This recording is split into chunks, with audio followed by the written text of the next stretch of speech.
Hi everyone, कैसे हैं आप सभी। आई होप सभी अच्छे होंगे।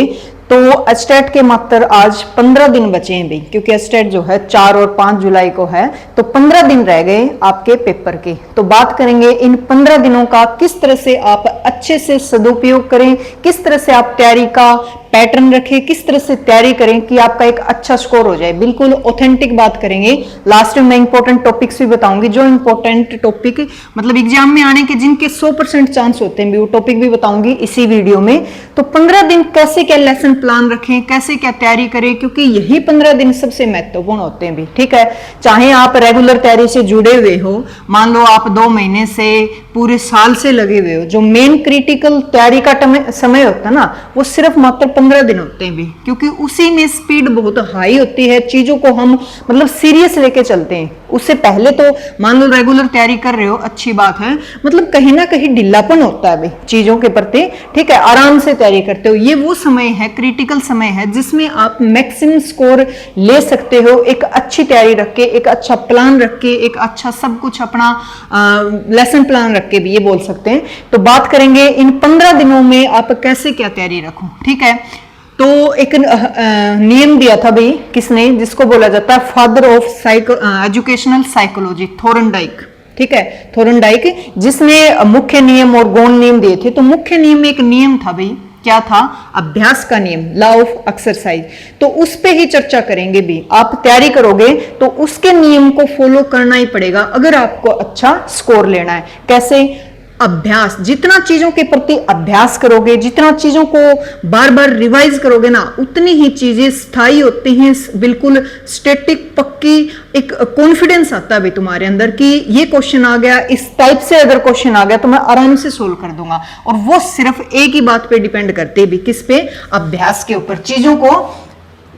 चीजों को बिल्कुल अभ्यास के नियम के ऊपर बिल्कुल सीरियस लेके चलो, बार बार अभ्यास करो, तब चीजें पक्की होंगी। सिलेबस तो आपका कवर हो चुका होगा, क्योंकि यहाँ पे यूट्यूब पे मैंने भी 11th बात करें, 11th और 12th की ऑलमोस्ट ऑल यूनिट कंप्लीट करवा दी भी मैंने। कंप्लीट करवाने का ये अर्थ नहीं भी सिर्फ चैप्टर करवाए हैं। एक चैप्टर उठाया मैंने और वो कंप्लीट चैप्टर करवा के, और PYQ हैं जो 4-5 साल के पीछे के आए हुए हैं, जो बच्चे रेगुलर मेरे से जुड़े उनको पता है इस बात का कि 11th 12th का एक चैप्टर कंप्लीट चैप्टर उठाया मैंने। तो कंप्लीट चैप्टर करवा के लास्ट में मैंने PYQ करवाई। तो रिवीजन आपका हो चुका है, मतलब आपका सिलेबस 11th 12th का कंप्लीट है। प्लस में जो मैंने 2020 से 2024 और 25 का जो कंबाइन था, यहां तक के पेपर सोल्व करवा रखे हैं यूट्यूब पे, वो भी आपने कर लिए। अब कुछ बच्चों को पता है क्या रहता है कि 11th 12th की तो कंप्लीट हो गई, PYQ भी लगा लिए, इंपॉर्टेंट टॉपिक भी कर लिए, रिवीजन भी हो गया। अब जो BSc और MSc के उठाए जाते हैं ना, उनको ये भड़क रहती है भी, यहां से टॉपिक आते हैं कुछ, मान लो कि 60 नंबर का फिजिक्स का, तो 10 तो नहीं आए हुए। मैंने पूरा PYQ जो पीछे के पेपर हैं पूरा एनालिसिस करके चीजों को करवाया भी। तो मैंने देखा कि 2024 वाले में, 23 वाले में 10 से कम क्वेश्चन है। मान लो फिर भी 10 क्वेश्चन है भाई, BSc MSc से 10 क्वेश्चन आए हुए हैं और 50 क्वेश्चन आपके यहां से। तो कुछ को ऐसे रहते हैं, कुछ स्टूडेंट्स को, कि ये टॉपिक छूटे हुए हैं और भड़क उठा रहे हैं भी, मेरा BSc का छूट गया, मेरा MSc का छूट गया, मुझे वो करने। तो मैं एक बात बता दूं, 11th 12th के आपने बहुत अच्छे से कर लिए, साथ में PYQ लगा लिए, इनकी थ्योरी, फॉर्मूले, सब कुछ आपको बहुत अच्छे से। कितने क्वेश्चन बने, 50 क्वेश्चन। क्या इतना समय होता आपके पास, आप 60 के 60 कर लोगे, मैथ के भी आएंगे, रीजनिंग, इतना टाइम ही नहीं बचता भाई। आप 50 क्वेश्चन बिल्कुल अच्छे से उनको सोल्व कर पाते हो, इनका आंसर ले पाते हो, तो 10 में तुक्के लगा देना सीधे। 50 स्कोर, 50 का स्कोर कम थोड़ी है, बहुत ज्यादा स्कोर होता है। इतना तो टाइम ही नहीं है कि आप आराम से, मान लो क्वेश्चन पे बहुत इतना थोड़ा डिफिकल्ट है, बड़ा है, टाइम लग गया, टाइम बहुत फास्ट चलता है एग्जाम में बैठते हो तो आप ये बिल्कुल भड़क ना लो भाई BSc MSc के छूटे हो। आप फोकस करो कि मेरे 50 क्वेश्चन जिनका मैंने सिलेबस बहुत अच्छे से कर लिया, मैं उनको बार बार रिवाइज करूं, पक्के इतने कर लूं कि वहां से क्वेश्चन आए ना, बस वो मेरा ना छूटे। हाँ, बात रही BSc और MSc की, तो इनके ऊपर जो इंपॉर्टेंट टॉपिक है, जो शॉर्ट टॉपिक है, जिनके ऊपर डायरेक्ट क्वेश्चन आते हैं, जैसे कि कॉम्पटन इफेक्ट का था, एलिमेंट्री पार्टिकल का था, वो मैं साथ साथ करवा रही हूँ, वो लेके चल रही हूँ।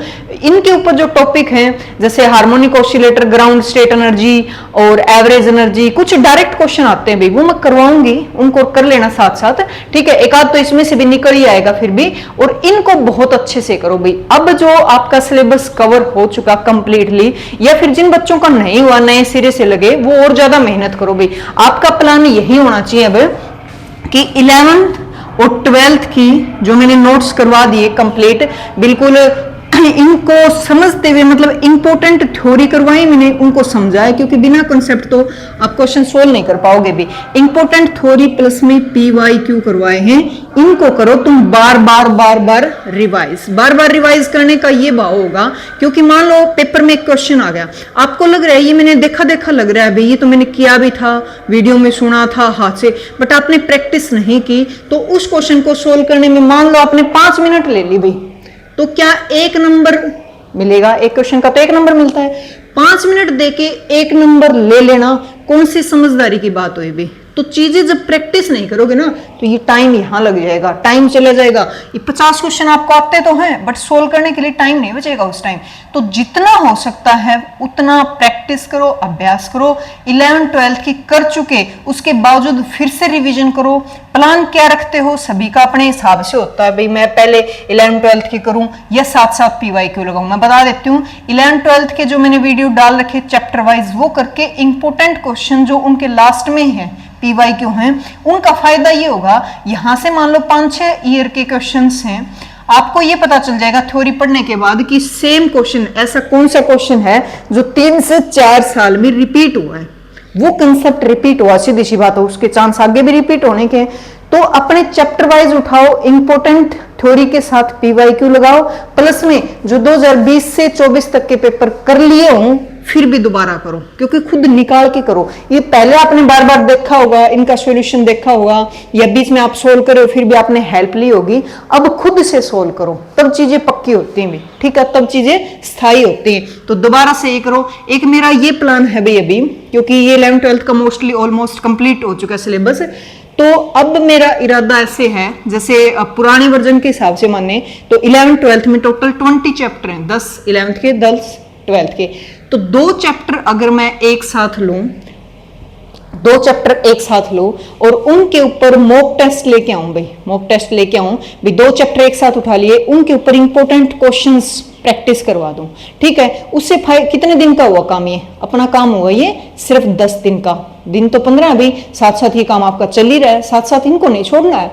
11th 12th PYQ questions, PYQ के ये तो तुम्हें साथ लेके ही चलने। साथ में क्या करना है, अगर मॉक टेस्ट में एक दिन में करवा दूं 2 चैप्टर का और उनके ऊपर क्वेश्चंस करवाऊंगी, तो फायदा ये होगा, ये मॉक टेस्ट भले ही मैं इजी और बीच वाले और हार्ड तीनों लेवल के रखूं, तो उससे आपको जो चैप्टर, मान लो 2 चैप्टर लिए, उन दोनों चैप्टर का इतना समझ आ जाएगा भाई, इतना समझ आ जाएगा मेन कंसेप्ट। अगला एग्जामिनर थोड़ा सा घुमा भी देगा ना, क्वेश्चंस को थोड़ा सा घुमा भी देगा, बड़े आसानी से आप सोल्व कर सकते हो, ठीक है। तो ये जरूर लगा लेना। 10 दिन का प्लान सोच रही हूँ मैं, 10 दिन में पूरा फिर से एक बार रिवीजन मॉक टेस्ट के हिसाब से, ठीक है। दूसरा मैं ये भी बता रही थी, एक जैसे पेपर उठाऊं, वैसे तो मैंने करवा दिए 24 25 20 वाले, 24 का उठाऊं और कंप्लीट फिजिक्स के 60 क्वेश्चन उठाऊं भाई, और उसमें से सोल्व ना करवाऊं, क्योंकि सोल्व तो करवा चुके। फर्स्ट क्वेश्चन क्या कंसेप्ट है, क्या अप्रोच रखनी, सेकंड क्वेश्चन क्या कंसेप्ट है, क्या अप्रोच रखनी, क्या फॉर्मूला है, क्या इसमें शॉर्ट हो सकता है, ये भी मैं सोच रही हूँ एक बार इनका फिर से रिवीजन करवा दूं, ठीक है, ताकि पूरा पेपर लेके चलोगे ना तो माइंड थोड़ा सा स्विच करता है। अब यहाँ तो मैंने चैप्टर वाइज उठाए, तो आपका माइंड एक ही चैप्टर में, बस फर्स्ट चैप्टर चल रहा है फर्स्ट में, सेकंड चल रहा है सेकंड में, ठीक है। यहाँ जब पेपर उठाएंगे ना तो दिमाग स्विच करेगा, कभी फर्स्ट चैप्टर में जाएगा, कभी 12th के लास्ट चैप्टर में जाएगा, कभी बीच वाले में जाएगा। उससे, क्योंकि पेपर में क्या होता है, जब फाइनल एग्जाम में बैठोगे तो क्वेश्चंस अलग अलग चैप्टर से बार बार, कभी उस चैप्टर से आ गया, कभी उससे आ गया, तो स्विच करना दिमाग बहुत जरूरी है, और वो तभी वहां करेगा जब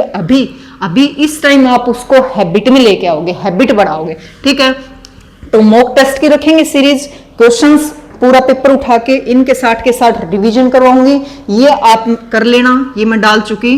तो इनको तुम अपने हिसाब से ले लेना। मान लो एक दिन में, अब इतना ही टाइम है, 15 दिन का मतलब क्या होता है, चैप्टर तो 20 है पूरे, एक चैप्टर तो एक दिन में करोगे तो छूट जाएंगे।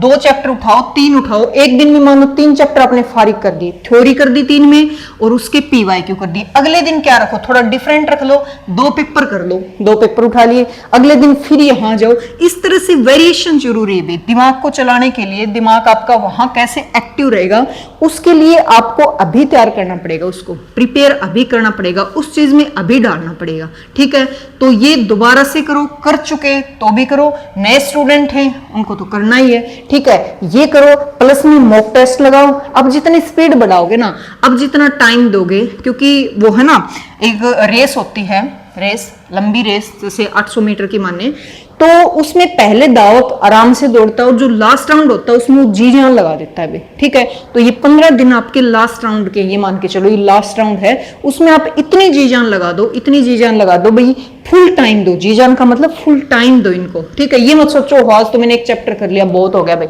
आज मैंने सेकंड, आज तो मैंने इसके 10 क्वेश्चन लगा दिए बहुत हो गए, उस 10 से काम नहीं चलेगा। ठीक है, तो इस तरह से आप अपने हिसाब से एक 15 दिन का बहुत बेस्ट, बहुत अच्छा प्लान लेके आओ। क्योंकि अकेले तो तुम्हें फिजिक्स पढ़नी नहीं है भी, ये तो है नहीं फिजिक्स आएगी, तुम साइकोलॉजी भी पढ़ोगे, हिंदी इंग्लिश, जिसमें अभी तक ये कंफर्म ही नहीं है कि पेडागोजी कितनी आएगी और ग्रामर कितने, करनी दोनों पड़ेंगी, रिस्क है वहां तो। ठीक है, और मैथ आएगा, रीजनिंग आएगी, हरियाणा जीके आएगी, तो टाइम तो तुम उनको भी तो दे रहे हो भाई। ठीक है, तो इसको अभी जो तैयारी कर रहे हैं, बहुत सारे बच्चे मेरे से रेगुलर जुड़े हैं भाई, इतने दिन से तैयारी करे, तो मैं ये बता रही हूँ भाई, अब उस तैयारी को डील में मत छोड़ देना, नहीं तो सारी मेहनत बेकार हो जाएगी भाई जो पीछे की आप लोगों ने की है। अब मैं कुछ इंपॉर्टेंट टॉपिक बता देती हूँ जिनके चांस आने के 100% होते हैं। ठीक है, ताकि आप उन पे अच्छा फोकस करो और फिर अच्छी प्रैक्टिस करो, मतलब उन टॉपिक्स को ऑप्शन में ना लो, बस ये बताना चाहती हूँ मैं। यूनिट वाइज ले लो, चाहे वैसे भी याद ही मेरे तो, क्योंकि इतने ईयर के मैंने PYQ करवाए ना, टॉपिक भी याद हो गए कि कौन सा टॉपिक बार बार मेरी आंखों के सामने आया, कौन सा टॉपिक बार बार रिवाइज हुआ। तो 11th क्लास की जैसे बात करें फर्स्ट यूनिट की तो डायमेंशंस फॉर्मूला और यूनिट के ऊपर जैसे अभी 2024-25 में ये आया हुआ था, 2 दे दिए और पूछा कि किसका इनमें से कौन से का सेम नहीं है भाई। जैसे फोर्स थ्रस्ट सेम होता है, डायमेंशन फॉर्मूला, थ्रस्ट भी एक फोर्स है, टेंशन एक फोर्स है, तो force tension same dimension formula same unit, इस तरह से मैच करना था, थोड़ा घुमा रखा था, बट डायमेंशन फॉर्मूला यूनिट पे था। दूसरा सिग्निफिकेंट डिजिट निकालनी, जो कि 3-4 ही रूल्स पे काम करती है। ठीक है, एरर से आ जाता है क्वेश्चन। तो बस मात्र 3 टॉपिक है भाई फर्स्ट यूनिट 11th की जो है। सेकेंड यूनिट की बात करें, प्रोजेक्टाइल मोशन पे भी क्वेश्चन पक्का आता है, इंपॉर्टेंट है, मतलब 100% आएगा यहाँ से। ठीक है, मोशन पूछ लेते हैं, मोशन ग्राफ किस टाइप का मोशन है, इक्वेशन देखिए, पैराबोलिक है, सर्कल की इक्वेशन है, स्ट्रेट की मोशन की इक्वेशन है सेकंड से। थर्ड की बात करें फोर्स वाले से, तो जो मोशन की इक्वेशन होती है ना, उनसे फर्स्ट चैप्टर सोल्व होता है। v इक्वल टू जैसे u plus at, s equal to ut plus half at square, v square minus u square equal to 2as। तो थर्ड जो चैप्टर है मोशन की इक्वेशन से सोल्व होता है फर्स्ट पार्ट, एंड थर्ड का second है जिसमें फ्रिक्शन चैप्टर है, पक्का 100% फ्रिक्शन के ऊपर 2 क्वेश्चन भी डाल देते हैं भाई। इसके टाइप्स हैं, limiting friction, static friction, dynamic friction, तो उसके ऊपर टाइप भी पूछ लेते हैं। ठीक है, फोर्थ है वर्क पावर एनर्जी, हाँ वर्क पे पक्का बनता है, वर्क एनर्जी थ्योरम पे, और पावर और एनर्जी के ऊपर कंबाइन बना देते हैं। एनर्जी पावर देके नंबर ऑफ पार्टिकल ही बहुत बार आया भी, N is equal to P/E वाला। ठीक है, फिफ्थ वाला रोटेशनल मोशन से मोमेंट ऑफ इनर्शिया पे, मोमेंट ऑफ इनर्शिया 100% आता है मोमेंट ऑफ इनर्शिया। और बात करें सेंटर ऑफ मास पे, और दूसरा पूछ लेता है रोटेशनल मोशन में टॉर्क वगैरह पे, टॉर्क वगैरह पे, जैसे एंगुलर ये रोटेशनल ना, तो सारे एंगुलर वाले ही फंक्शनिंग यूज करके टॉर्क पूछ लेना, मोमेंट ऑफ इनर्शिया में इसका यूज होना, टॉर्क में इसका यूज होना, इस तरह से रिलेट की जाती। ग्रेविटेशनल में पोटेंशियल एनर्जी पे जो होती है G is equal to minus का पोटेंशियल एनर्जी होती है V is equal to minus का G m/r, इसके ऊपर पोटेंशियल वाला चैप्टर है, वहां से पोटेंशियल एनर्जी पे 100% क्वेश्चन आता है भाई। ठीक है, बात करें अब 7 चैप्टर की, जिसके बल्क मॉडुलस ऑफ रिजिडिटी, वहां से वो रिलेशन भी पूछ रखा था चारों के बीच में, पर वो तो बेसिक क्वेश्चन भाई, डाले तो डाले। हम बात करें यहाँ 100% की, जिसमें से 100% आता है भाई, तो उसके अंदर हाँ बर्नौली थ्योरम पे और इक्वेशन ऑफ कंटिन्यूटी पे। ठीक है, और जैसे इसमें से पानी की टंकी होल में से पानी गिर रहा है तो किस वेलोसिटी से, वो 2gh फ्री फॉल वेलोसिटी होती है ना, इससे गिरेगा। ये रेंज भी पूछ लेते हैं भी, range is equal to 2 root of h dash, h ये हाइट है, h डैश ये। ठीक है, ये इसी से एक ही टॉपिक है, ये एक ही टॉपिक से रिलेटेड बर्नौली थ्योरम। ठीक है, और अगली बात करें थर्मोडायनामिक्स की 8th वाली, तो थर्मोडायनामिक्स में सेकंड लॉ है ना थर्मोडायनामिक्स का, वो काफी उसके ऊपर क्वेश्चंस ज्यादा घुमाए जाते हैं भी। ठीक है, पूछने को तो थर्ड पे भी डाल रखा था पीछे एंट्रोपी वाले पे, बट सेकंड के ज्यादा चांस है भी। ठीक है, सेकंड लॉ पे ऑफ थर्मो। और उससे अगली 9th वाली है, एक ऑसिलेशन वाली है, उस पे सिंपल पेंडुलम पे और एसएचएम के ऊपर क्वेश्चन बनते हैं, एक इनमें से पक्का आता है। ठीक है, और उस पे आइडियल गैस की प्रॉपर्टी पे ही डाल रखा था भाई। आइडियल गैस होती है लो प्रेशर हाई टेम्परेचर पे जो फील होती है, मतलब बेसिक डाल रखा था इसमें। ठीक है, बात करें 12th क्लास की फर्स्ट यूनिट की, तो फोर्स कूलाम लो बोलते हैं इसको, कूलाम लो फोर्स, ये बड़ा, इसके ऊपर क्वेश्चन आते हैं, यहाँ चार्ज है, यहाँ चार्ज है, यहाँ तीसरा चार्ज रख दिया, बताओ ये दोनों इसके ऊपर कितना फोर्स लगाएंगे। इस तरह के 2 क्वेश्चन मैंने दिखाए थे, प्रदीप वाली से ही उठा रखे थे। ठीक है, फोर्स वाला और इलेक्ट्रिक फील्ड वाला भी, electric field Q/4 epsilon R square, electric field के दाएं बाएं बेसिक डाल रखे थे। इलेक्ट्रिक फील्ड में भी जैसे प्रॉपर्टी पूछ ली, इलेक्ट्रिक फील्ड की प्रॉपर्टी ये डाल रखा था क्वेश्चन कि इक्विपोटेंशियल सरफेस पे वर्क डन 0 होता है क्या, और सेकंड ऑप्शन डाल रखा था कि इलेक्ट्रिक फील्ड लाइन कंडक्टर की सरफेस पे परपेंडिकुलर होती है क्या डायरेक्शन, तो मतलब प्रॉपर्टी से भी उठा रखे थे भी। ठीक है, डेंसिटी आउटसाइड ज्यादा होती है क्या, इस तरह का। और फिर इसके कैपेसिटर वाले पे भी, कैपेसिटर से एक क्वेश्चन पक्का आता है। ठीक है, और बात करें मैग्नेटिक फील्ड में, तो मैग्नेटिक फील्ड ये वाला तो मैं बोलती हूँ 100% आएगा। सर्कल है तो सर्कल के यहाँ सेंटर पे मैग्नेटिक फील्ड बताओ, और एक वायर के लिए भी, फाइनाइट वायर है इसके लिए, दोनों का इंपॉर्टेंट है बहुत ज़्यादा। और 4th यूनिट है, 4th यूनिट उसमें लेंज लॉ पे डालते हैं, या फिर बात करें सेल्फ इंडक्टेंस, म्यूचुअल इंडक्टेंस पे आता है ये।